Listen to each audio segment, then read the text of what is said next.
여러분 반갑습니다. 행소장입니다. 오래전부터 알고 지내던 지인들이 몇 사람 있는데 며칠 전에 만났어요. 뭐 정기적으로 이렇게 뭐 모임을 만들어서 만나는 분들은 아니고 나이는 이제 고만고만 이제 저랑 비슷비슷 뭐 한두 살 위아래 이제 이런 분들인데 되게 오래됐어요. 거의 한 뭐 20년 이상 이렇게 새기고 있는 분들인데 1년에 한두 번 정도 이렇게 연락해서 번개하듯이 이렇게 이제 만나는 사이예요. 근데 최근에 거의 한 2년 동안 못 봤어요. 그래서 이제 요번에 연말도 다가오고 하니까 모처럼 얼굴 한번 보자. 그래서 이제 한번 봤거든요. 그래서 이제 외곽으로 좀 나가가지고 조그마한 이제 펜션 하나 얻어서 남자들끼리 한 6명이서 이제 저녁도 좀 맛있게 이제 고기도 좀 구워 먹고 이러려고 이제 모처럼 이제 모임을 가졌어요. 근데 저녁에 식사하는 도중에 제가 이제 그 집에 가족들하고 통화 좀 하려고 밖에 잠깐 나갔다가 이제 방에를 들어갔는데 아니 들어가서 보니까 분위기가 이상한 거예요. 그 식사 마치고 이제 차 한 잔들 이렇게 하는 분위기인데 분위기가 이상해. 굉장히 좀 좋았던 분위기가. 그래서 뭐지? 하고 이렇게 보니까 정치 이야기들을 하고 있는 거예요. 아니, 여기까지 와서 무슨 정치 이야기를 그렇게 하고 있는지. 저는 정치 이야기 하는 걸 정말 금기시 하거든요, 사람들하고. 아무리 친해도 정치 이야기는 잘 안 해요. 가족들끼리도 저는 정치 이야기를 뭐 거의 안 합니다. 왜냐하면 정치 이야기는 답이 없거든요. 이게 확신범이라 답이 없어요. 합일점이 찾아지질 않아요. 여러분들 정치인들 나와서 그 텔레비나 이런 데서 토론할 때 합일점 찾아지는 거 보셨어요? 쌈만 하고 들어가잖아요. 그래서 정치 이야기는 하면 결국에는 마무리는 싸움이거든요. 그래서 이제 근데 이제 정치 이야기를 어떤 친구가 꺼내가지고 이제 그 말이 아마 시작이 된 것 같아요. 그래서 제가 분위기가 좀 이상해서 중간에 제가 여기까지 와가지고 무슨 그런 정치 이야기들이 쌀데기 없는 그런 이야기들 해서 분위기 이상하게 이렇게 만드냐고 그만들 하시라고 이제 이렇게 해가지고 이제 중재를 해서 조용하긴 했는데 그 이야기 때문에 아침에 일어나가지고 서로 헤어질 때까지 분위기가 좀 이상했다니까요. 그래서 야 이게 퇴직하고 이제 우리가 나이들을 점점 먹어가잖아요. 이게 잘못하면 오랫동안 새겨왔던 좋은 인연들도 이게 말 한마디 섣불리 이렇게 했다가 좋았던 인연이 깨질 수도 있겠다 이런 생각이 좀 들었어요. 그래서 오늘은 이런 이야기를 좀 해보고 싶어요.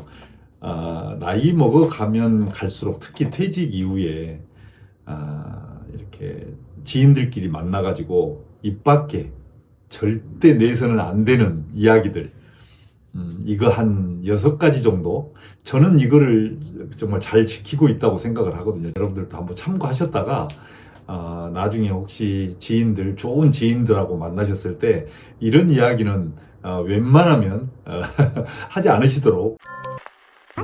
첫 번째는 내 개인사에 대해서 이야기하지 않기, 그리고 물어보지도 않기.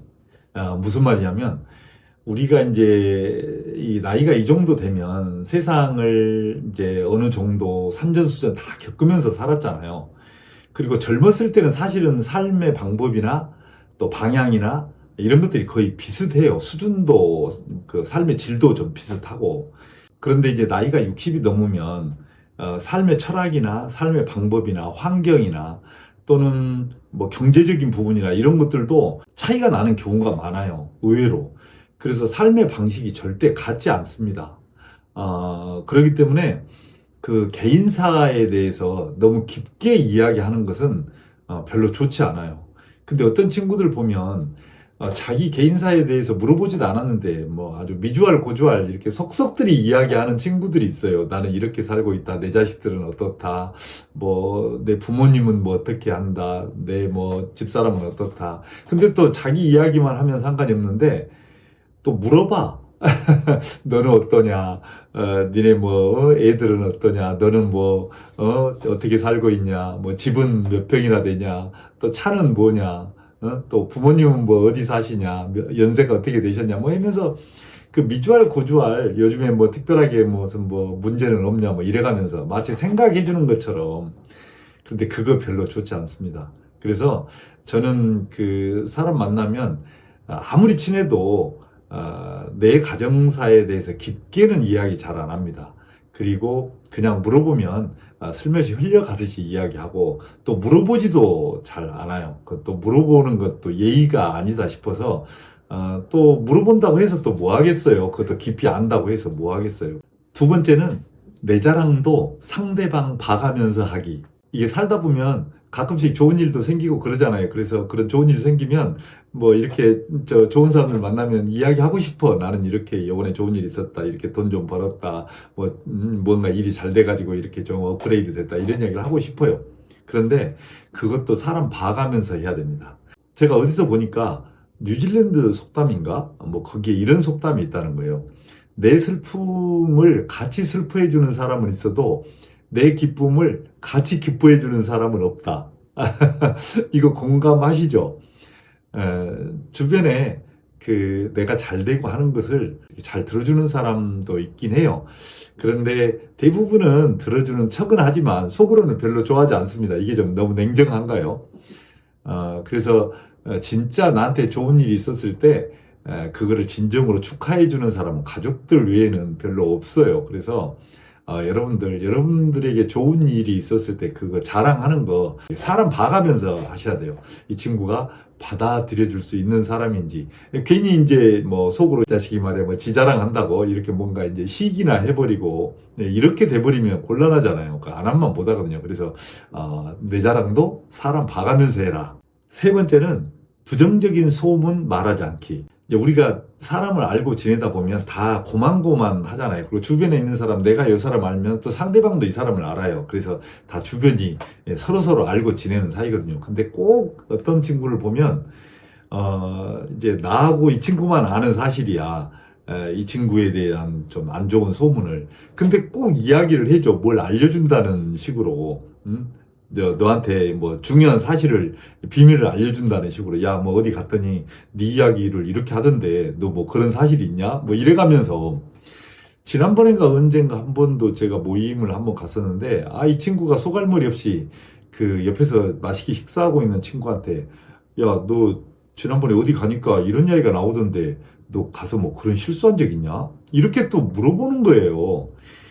여러분 우리가 모두에도 말씀드렸지만 산전, 수전, 공중전 다 겪은 사람들이잖아요. 자기 인생 자기가 사는 거예요. 그리고 세상 모든 사람들을 다 만족시키고 살 수는 없잖아요. 어떤 것이 만족스러우면 어떤 것은 불만족스러울 수도 있고 그러는 거죠. 근데 그런 불만족한 또 불편한 이야기, 이제 그런 부정적인 소문 이런 것들을 굳이 상대방에게 알려준답시고 가서 이렇게 전달해주는 그런 일은 별로 좋은 일이 아닙니다. 네 번째는 과거 실수 들먹이기. 이것도 정말 해서는 안 되는 이야기인데 우리가 세상을 살다 보면 젊었을 때는 실수들 많이 하잖아요. 자기가 부지불식간에 잘못 판단해가지고 하든. 그런데 그런 실수들을 나이 먹어가지고도 굳이 그런 이야기들을 그 앞에서 옛날을 들먹여가면서 술 한잔 먹고 야, 너 뭐 옛날에 그렇게만 안 했어도 말이야. 지금 잘 살았을 텐데 좀 후회스럽지 않냐? 뭐 이래가면서 그거 별로 좋지 않습니다. 뭐 그 친구라고 그걸 모르겠어요. 근데 굳이 거기다 대놓고 과거에 그런 정말 다시는 하고 싶지 않는 그런 실수를 들먹이면서 이렇게 입담에 올리는 거 이거 별로 좋지 않아요. 그래서 여러분들 과거 실수 함부로 들먹이시면 안 됩니다. 다섯 번째는 얼마 버는지 물어보는 거 이거 함부로 물어보시면 안 돼요. 우리가 퇴직하면 이제 이렇게 집에서 그냥 자기 취미 활동하면서 사는 그런 친구들도 많고 또 뭐 경제적으로 어렵든 어렵지 않든 자기가 어느 직장을 다닌다든지 아니면 파트타임으로 간다든지 이렇게 해가지고 이게 생산활동을 하는 사람도 있고 그래요. 근데 굳이 거기다가 대놓고 얼마나 벌어요? 아니 퇴직하고 뭐 수입이 얼마나 되세요? 뭐 연금은 얼마나 되고 어디 직장에 다니는데 그건 얼마나 나와요? 뭐 이렇게 그거 별로 그렇게 좋은 이야기 못 됩니다. 그리고 신뢰예요, 신뢰. 그래서 우리가 이제 뭐 친구나 또 이렇게 깊이 안다는 이유로 좀 금기시되는 또는 물어봐서는 안 될, 또 해서는 안 될 이야기들을 우리가 툭툭 하는데 그 중에서 한 가지가 수입 물어보는 거거든요, 수입. 그리고 마지막으로 여섯 번째는 정치 이야기 하지 않기. 제가 이제 모두에서 말씀을 드렸잖아요. 정치 이야기는 끝이 없어요. 아니, 끝이 없는 게 아니라 끝이 안 좋아요. 그리고 요즘에 특히 정치 이야기 하는 거는 서로 끌어안고 그 진흙탕에 이렇게 빠지는 거하고 똑같아요. 그래서 정치 이야기를 하지 마시기 바랍니다. 우리나라에서 해서는 안 되는 이야기가 세 가지 있다는 거 여러분 아시죠? 제일 중요한 게 정치 이야기, 두 번째가 교육, 세 번째가 군대 이야기. 이거는 하지 않는 게 좋아요. 그 중에서도 제일 해서는 안 되는, 절대 해서는 안 되는 이야기가 바로 정치입니다. 정치. 답이 없습니다. 정치는. 누구도 합일점이 찾아지질 않아요. 모두에도 말씀드렸지만 정치인들 만나가지고 대화하면서 그거 뭐 답 나오는 거 봤어요? 안 나옵니다. 그래서 괜히 답도 안 나오는 이야기 가지고 정신적으로나 이렇게 정력적으로 소모하지 마시고 차라리 그 시간에 취미 이야기 하시고 또 어디 놀러 갔는데 뭐가 재밌더라, 외국에 갔는데 뭐가 좋더라, 이런 이야기 하시기 바랍니다. 그래서 정치 이야기 절대 하시면 안 됩니다. 오늘은 제가 나이 먹어가면서 퇴직하고 이렇게 나이 먹어가면서 이제 지인들을 만났을 때 절대 입 밖에 내서는 안 되는 그런 이야기들 한 6가지 정도를 제가 말씀을 드려봤어요. 저는 이제 가능하면 이 6가지는 이제 이렇게 입 밖에 잘 안 내려고 합니다. 상대방에게 실례이기도 하지만 상대방을 거북스럽게 해요. 또 상대방이 나한테 그런 이야기를 하면 나도 기분이 별로 안 좋아. 내가 안 좋은데 뭐 상대방이야 오죽하겠어요. 그러니까 가능하면 이런 이야기는 입 밖에 안 꺼내는 게 좋습니다. 오랜 시간 동안 사귀어온 좋은 인연들이 그 해서는 안 될 이야기를 통해서 이렇게 멀어지는 일이 없도록 그렇게 하시기 바랍니다. 자, 오늘은 여기까지 할게요. 고맙습니다.